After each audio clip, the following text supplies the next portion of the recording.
All right, we are live. So, welcome everyone to the Expat Woman Show. My name is Nyna. I'm the founder and CEO of the Expat Woman, and I'm really excited today to have Iliana Quinonez joining us all the way from San Francisco, where I'm based as well. And she's the founder of IQ Accelerate. She is also a Latina in tech trailblazer and has many other accomplishments and accolades. So, without further ado, I'm actually going to have you, Iliana, share a little bit about what you do, where you're based, where you're originally from, and let's take it from there. Great. Thank you very much, Nina. Thank you for the invitation and good morning or good afternoon, everybody. As Nina said, I'm a Latina trailblazer in tech, originally from Mexico City, but have been living here in the Bay Area in San Francisco specifically for the past 25 years or so. So I'm full-blown an expat by way of coming from Mexico, going to London, living in London, and then coming here to the Bay Area. My career has been in tech for the past 20 plus years, and I have been in many different companies, American companies that are in the enterprise software space. I have built teams, created different projects, programs, initiatives, and I'm very passionate about diversity, equality, and inclusion. So, and I know I'm a very good, strong supporter of women leadership. So that's one of the reasons why I'm here with Expat Woman. And I'm proud to say that I'm one of the founding members. Thank you, Nyna, for the invitation to be a founding member for the Expat Woman. And hopefully the things that we discuss here today and with all the events with Expat Woman are really helpful for all of you in the audience. Thank you, Nyna. Wonderful. Thanks, Iliana. Yeah, thanks for that shout out too. And I actually met Iliana maybe I don't know, I'm thinking like 16 years ago when she was on the board of directors of Upwardly Global, which is an amazing nonprofit organization that helps immigrant professionals find jobs in their fields in the US.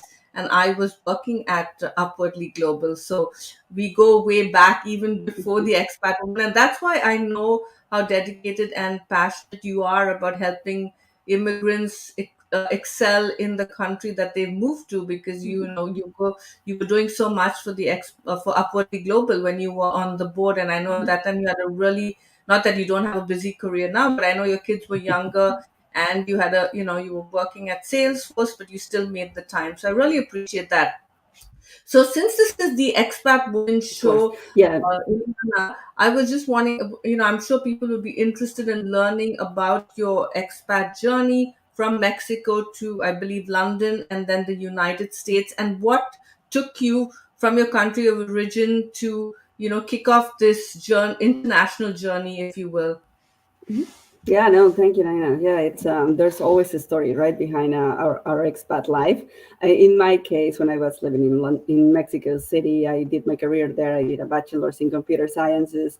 I started working like many of us, right? And then I realized that it's very important to keep our education recent and to keep on top of our field. So at the time, I decided that I wanted to go and do a master's degree, and I knew I wanted to do the master's degree abroad. And I knew also that I didn't want to come to the States at the time because I thought that all the degrees here were very, very focused on the technical aspects of technology, but not so much on the implications of technology in society, in the economy, and all that.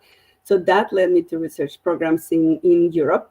And I ended up at the London School of Economics. So I applied to the school. I was accepted. I got a couple of scholarships, and then off I went to London. So that's how I went there, not without any kind of challenges. Of course, lots of challenges. First challenge for me was I was in a Latin family, and leaving the house without being married and just leaving to go study was not necessarily very common, especially living across the Atlantic Ocean. So that was my first challenge. So how am I going to leave the family? How am I going to go to a place where I don't know anyone? Yes, I'm going to go study and it's going to be fun, but I didn't know anyone.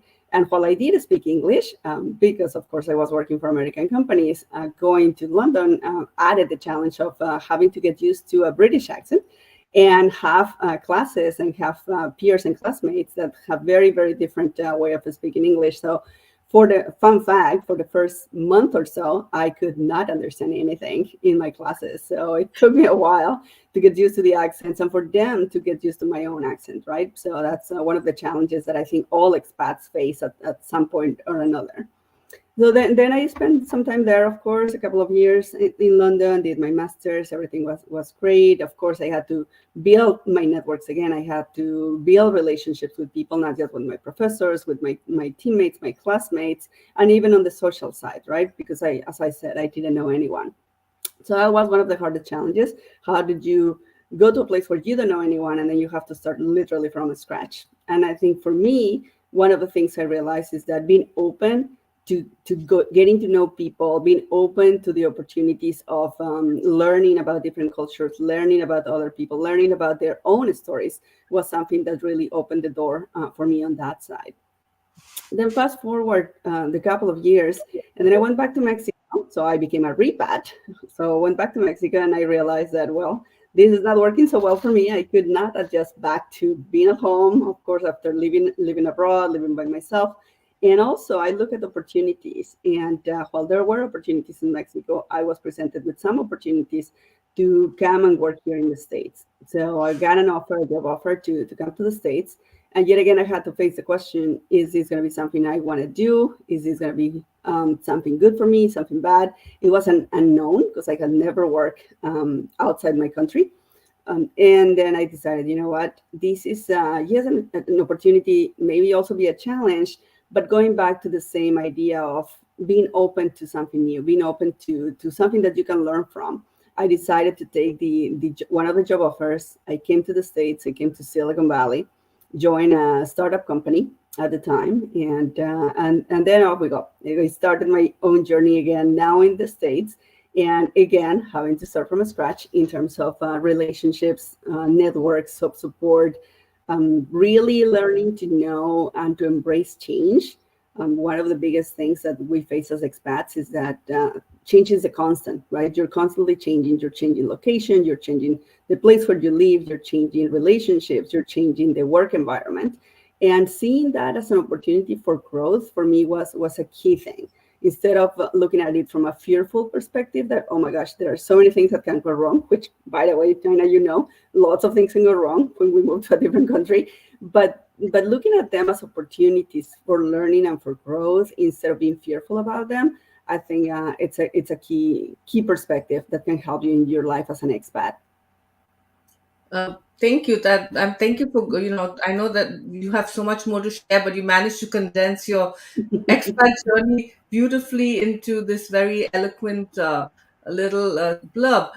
And you know what I liked what you said or interesting was you spoke English, but you still took you a month to follow the accent in England and for people to follow your accent. And I know that's an issue because sometimes you might speak the language of the country you're moving to. Maybe you speak Spanish and you move to Spanish speaking country, or some other language, but accents are different, expressions, phrases. So I for people listening, you also have to keep that in mind. One of the things even if you speak the language, you have to be prepared for people not following you. For instance, I speak English. I grew up in India speaking English, and when I came to the US and they say, "Oh, you have an accent. Where are you from?" Right? And I always thought I didn't have an accent, but what they meant was an Indian accent. So your accent, your English accent, or whatever language you speak, will be considered an accent if you move to a country that is different from yours. And then, as you said, I liked what you also said about not being fearful, but looking at challenges, from a positive light, and dealing with them, and and talking about challenges, maybe also sharing a little bit about when you moved to the US, or even London, or what was some, did you face any discrimination either as a, Latin woman or woman of color, someone who's a foreigner? And if you did face discrimination in either countries, I know you also worked in as a woman in tech here in Silicon Valley, and maybe things are better now, but I know, there have been many stories of, the gender gap in tech and discrimination or racism. So how did you deal with those challenges? What were those challenges? And what are some implementable tips that you can share for women who are facing similar, challenges of discrimination or racism, or just, because they are female? And so I'd love for you to share. Yeah, no, that's a good question, Nina. And I think you're right in the sense that things have changed probably from the time that I went to London or when I came here 25 years ago to the States. However, biases, like today, it's a very fashionable term, I should say. It's something that everybody's familiar with. At the time, I can tell you we were not calling those things biases or people having bias. I think it was just that we knew that people had some preconceptions and some assumptions, depending on the country you were in, you were coming from, maybe what you studied also had some assumptions that went along with it. I think for me, when I went to London, there were not so much as many preconceptions that acted negatively in my favor. It was more people treating you differently, right? Just because they don't know you, they are not familiar with your country, for instance. In Europe, people are very, in London where I was, people are very used to other people coming from different European countries, even from people from Africa, people from Asia, not so much from Latin America. It's farther away geographically, right? So in that sense, there were not too many Latin people in the school. So in that sense, it was more curiosity that people had about my country, my accent, why was I so far away from home, things like those. And it was coming from a place of curiosity, and that's something I learned very early on, right? People who may think that, or who you may think have biases about you or about what you do, it's probably because they just don't know it, right? For them, it's something unknown.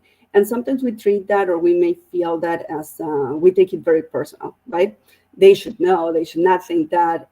However, people really may need some education about who you are, where you're coming from, about your accent, about your traditions, about your culture. It's not necessarily something negative about yourself or that they are perceiving negatively. It's just something they don't know or they are not familiar about. In the same way that we may not be familiar about or with many things that from other people or other cultures. So I would say that that's one thing we need to be very aware of. Self-awareness and not taking things too personal. It's something really, really critical. I think when you move to a different country, not for studying, but let's say for work, right? Like when I moved to the States, it's a little bit different because things are more, I think, not just on the surface, are deeper ingrained, right? You're in a workplace culture, there's a lot of rules of the road, tools of the trade, things that you are not familiar with. And in that sense, it can become more difficult because some things you may perceive them as discrimination. You may say, you know what, I'm not invited to these meetings, I'm not invited to these sessions, or they are not paying attention to me as much.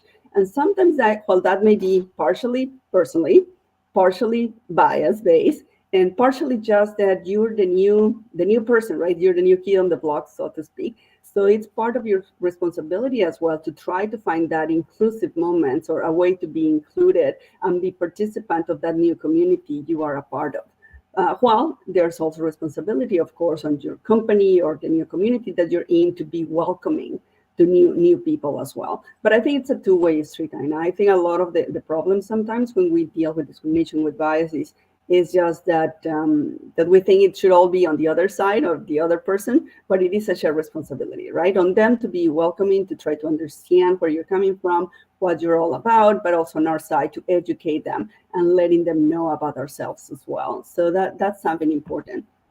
In my case, very early on in my career here in the States, I did face what we could consider discrimination or some microaggressions, like we call them today. Uh, Sometimes from my customers. I used to work at an enterprise software company, as I mentioned before. My role was very much working with customers that wanted to implement the technology that that company provided. And I did have cases in which my customers would just look at me, and for the pure fact that I was a woman, a Latin woman, a very young Latin woman that was trying to help them solve their business problems, they would just see that very cautiously. They would not believe me. First of all, I was not credible enough just because of my background and everything. And I had to work hard at educating them, letting them know that I could provide value, that I knew what I was doing. And that took time. So that took time and patience, and that took a lot of self awareness to try to not take things too personally and say, you know what, they're coming from a place of lack of education, lack of knowing really where I'm coming from and what I can do. So let's educate them, right? Let's take that as an opportunity for growth for myself, but also for them, and see how we can help each other. So I think that's a lot of it when you think about the challenges in general that people face. In my experience, at least, it comes down to two things. One is about knowing yourself, being very self-aware of yourself and the environment you're in and your emotions, and self-regulating your behavior. And the second thing, it's about the people that you interact with, the relationship that you have, the support networks, the people you work with, and how you can build and nurture those relationships so that it's a good two-way street for both parties. Very powerful what you just said. I mean, these are really, value bombs that you're dropping, Iliana.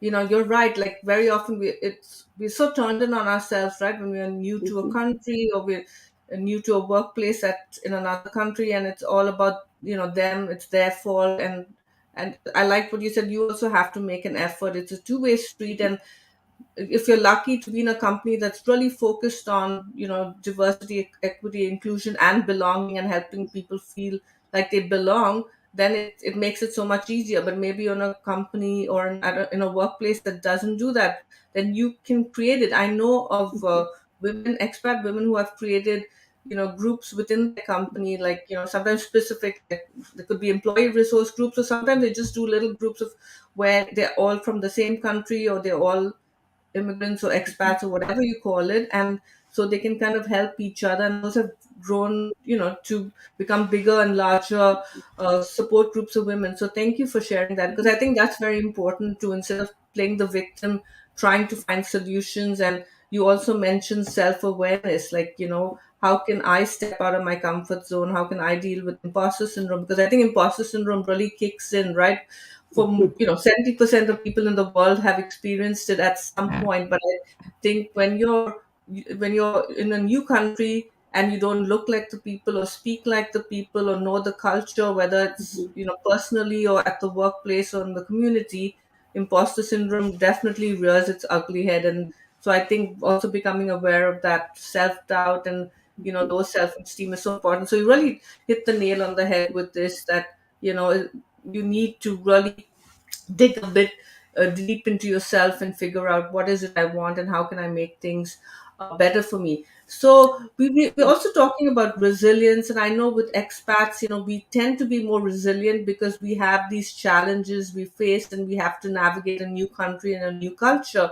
But recently you had shared with me, and I know you've been public about it, and that's why I'm bringing it up. You also had to face a major medical uh, illness or crisis. I don't know what the right term is, but I'd love for you to share a little bit about that, because I know you're here in a country away from your family, and you how did you deal with that, and how did being an expat or immigrant woman who has already gone through challenges and had to be resilient and had to navigate change, how did that help you deal with it? Yeah, no, thank you for the question, Nyna. And yes, you're correct. I think something that I may want to tie this whole experience with is something you said about the victim behavior, right? I think sometimes, whether you're an expat or not, sometimes we tend to face difficult situations, and we can take two approaches, right? One is to say, well, I'm the victim, right? I'm dealing with this, and why me? And this is so hard, and looking at the challenge as really a very strong obstacle. And I don't want to say self-pitying, but really having this victim mentality. Or the other way is to look at it and say, you know what, this is a challenge, this is a difficulty. I can take it head on, look at it as an opportunity for growth, then to learn from it and see what kind of experiences I can get from it that will be useful for my future endeavors. And those are two different, very different approaches, which are super important to be aware of when you're going through tough challenges. You mentioned resilience. Resilience is really your ability to bounce back, right, from difficulty, and how fast you can bounce back from difficulty. And that usually comes from a place of a lot of self-awareness, a lot of knowing your emotions, your behavior, and the behavior of others when you're in those difficult situations, and being able to adapt to them, learn from them, and remain positive with a positive outlook about the whole thing. You mentioned my health crisis. Yes, it is. It was a health crisis, definitely a health issue. Almost, we're going to be about 2 years in June. I was diagnosed with a brain tumor.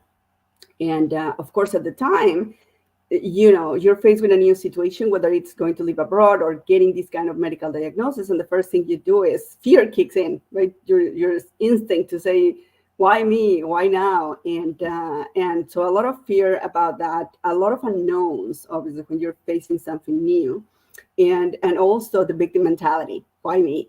So I think a lot of it, in my case, building the resilience through the many years, right? Both in Mexico and London, coming to the States, facing tough situations at work, on the personal, on the social side, really have built my endurance, I would call it, to deal with tough situations. And the first thing, in my case, that helped me a lot was to say, one, well, yes, I could dwell on the why me, and why is this very bad thing happening, but that doesn't really help you. I mean, it's not going to do anything good for you, right? It's not going to change the diagnosis. It's not going to change your outlook of it. It's not going to change your family or help your family deal with it too, alongside you. But instead, I was like, you know what? It's a negative situation. I realize it. I know I don't know a lot of things about it. So I really need to understand what's going on. So for me, it was to start kind of like starting a quest to bring the unknown to a known situation, and addressing it more from a place of curiosity and how can I make this work for me. So what are my options, right? Turning the very negative outlook into, okay, let's see what we can do about it. It's not all negative, right? And it's not helping me be negative.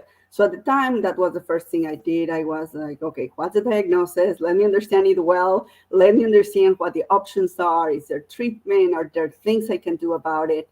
And once I put that all together, in my case, and you know, you're familiar with what happened, but in my case, it was like, well, yes, there is treatment. Unfortunately, the treatment is a very major surgery, very dangerous surgery. And I said, you know what, if that's the only thing I can do about it, and that if I do it, well, the risk is pretty high, but there's also a very good chance that I come out of it okay, then well, let's do it, right? And again, that ability to bounce back from something very negative to try to put a positive outlook on it, trying to make a very educated decision about what my opportunities were, depending on the treatment, and I decided to do it. So I ended up with a surgery. I ended up with a brain surgery that was like a very long 9 hour surgery, and I had to prepare for it. And I think the resilience to actually prepare for something like that, it's something very important. Again, self awareness, self regulation. My emotions were all over the place, as you can probably imagine, leading up to the surgery, having to write letters to my daughters in case something went wrong about it. But I went into it. When I came out of it, and I cannot say that it was all easy, but definitely it was a good outcome. I was able to deal with it. They were able to remove most of the tumor, and I was able to even go back to work. And I was going back to work, and I was super active, very engaged. I realized that, hey, I can do this really, like almost like if nothing had happened. But going back to your question, Nyna, one of the fears, for instance, when I went back to work was, well, what will be the bias, or what will be the impression of other people, right, about me coming back from something like this major and then going back to work? And again, this is where self-limiting beliefs and imposter syndrome and everything else kicks in, right? And then you have to be very self-aware of that. And once these thoughts start getting into your mind, you need to really stop them right there and say, you know what, I know what I can do. I know I can, in my case, I know I can work. I know my performance will be great. And I need to make sure that people know that, and they can see it, so that they can feel more comfortable around me as well. So again, the two-way street, right? Yes, they may have biases, they may have thoughts, preconceptions about what could happen or what I could do or not. But it was also on me to say, you know, it's my responsibility to also educate others on what I went through, what I can do, and how things are working well for me, as well as then for others and for my team and for everything else. So again, being self-aware of your situation, the social environment that you're in, the work environment, and how you can make that better and how it can work for both parties. I think that that's an important thing. Regulating your behavior, as I said, it's also critical, and keeping a positive outlook on things too. Fantastic. And I remember you, thank you for sharing that story. I remember you a few months after your surgery, you participated in my first women leaders event since we had gone into lockdown, and that's when I Mhm. heard your story. And you were like, you know I'm just recovering, but I wanted to speak on your panel. And I was so impressed, because and that just shows your attitude, right? Instead of feeling sorry for yourself and letting self-limiting beliefs Mhm. kind of stop you from doing something you want to do, you you stepped out of your comfort zone, and I'm sure you were still recovering, you weren't feeling your healthiest, and you just knocked it out of the park on that panel. And you shared your story too, which is, I'm sure, has inspired many women, because very often, especially when it comes to medical crisis, we don't want to share it because we feel, as you say, there'll be bias, and how will people treat us, will they we don't want people to feel sorry for us. So I appreciate you, being so open about it. And also, again, bringing it back to being self-aware, and how you can give back, and how you can add value, and not worrying about what people think about you, which is, again, boils down to imposter syndrome. We just have a few minutes left. I know people have been joining us. If And I see someone has posted in the chat, she always admires your wisdom, Iliana. I don't know who the person is. It says LinkedIn user. But if you're joining us, do jump into the chat and let us know where you're calling in from. If you have any questions, you can post them in the chat, or you can post them in the comments, because the Expat Woman Show is streaming on LinkedIn, it's streaming on Facebook, and it's streaming on YouTube. And I see people jumping the comments and saying how inspiring your story has been. Stasia and Lana Greenberg, thank you so much. And I hopefully you'll be able to connect, because it looks like all of you are watching us on the Expat Woman Show on the Expat Woman LinkedIn page. So I'm sure Iliana will connect with you. So Iliana, how can people find you? And my last question, actually, before that, is before I ask how people can find you, what is one tip you would like to share with expats, to overcome challenge they face abroad? What I know you've shared a lot of tips, but what is one tip they can implement today? Whether they're moving to the country, they've lived in the country for a while, or they've repatriated. hmm Yeah, great question, Nyna. And after so many years of being an expat, I think I really come down to two things, right? That could be practical advice, something that everybody can implement. One is know yourself well. That self-awareness is critical. Know what makes you happy, what you need that you don't have. Know how you can get to that point of feeling comfortable with yourself and what you need to do about it. Take action on it. And the second thing is you don't have to go at it alone.